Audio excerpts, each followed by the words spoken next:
Benoît Perrault, en direct de Québec et de ma belle chambre d'hôtel.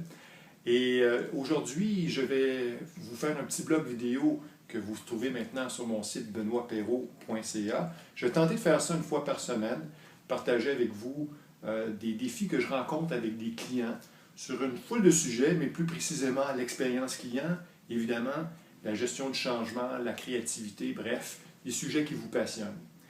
Et j'ai le goût de vous parler aujourd'hui des défis de la promesse client. Vous savez, la promesse client, c'est un libellé, c'est une phrase qui est un engagement de l'organisation envers ses clients. C'est une proposition de valeur, en fait. Et ce que je retrouve souvent comme difficulté, c'est que les organisations ont tendance à la rendre très complexe, cette promesse-là.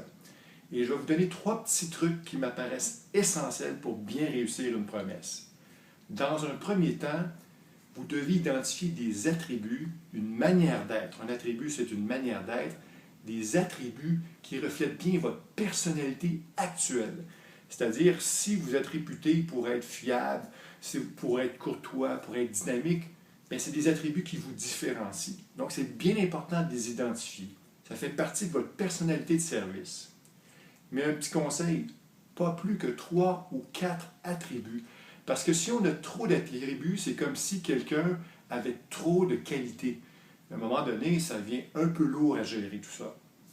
Par la suite, essayez de traduire ces attributs-là en des engagements clients et également en comportement employé. C'est-à-dire que vous vous engagez au niveau de vos attributs, si c'est par exemple la fiabilité, à être fiable, à être à l'heure, à faire des retours et des suivis rapides, mais en même temps, il faut que cet engagement-là puisse se traduire en comportement employé. Donc, l'employé doit savoir quoi faire vis-à-vis cet attribut-là. Finalement, le troisième petit truc que je vous donne, et c'est un vieux dicton qui dit que l'art naît de la synthèse, il faut que votre promesse puisse se porter sur soi. Un peu la grosseur d'une carte ou d'une carte d'affaires qui serait pliée, qu'on pourrait mettre dans sa poche, parce que s'il y a trop de messages, s'il y a trop de complexité dans la communication, les employés notamment vont se perdre. Et il faut utiliser la promesse comme un outil de gestion. Donc, un outil pour renforcer les comportements qui sont gagnants et pour les clients et pour l'organisation. Donc, en rétrospective, 3 à 4 attributs maximum dans une promesse.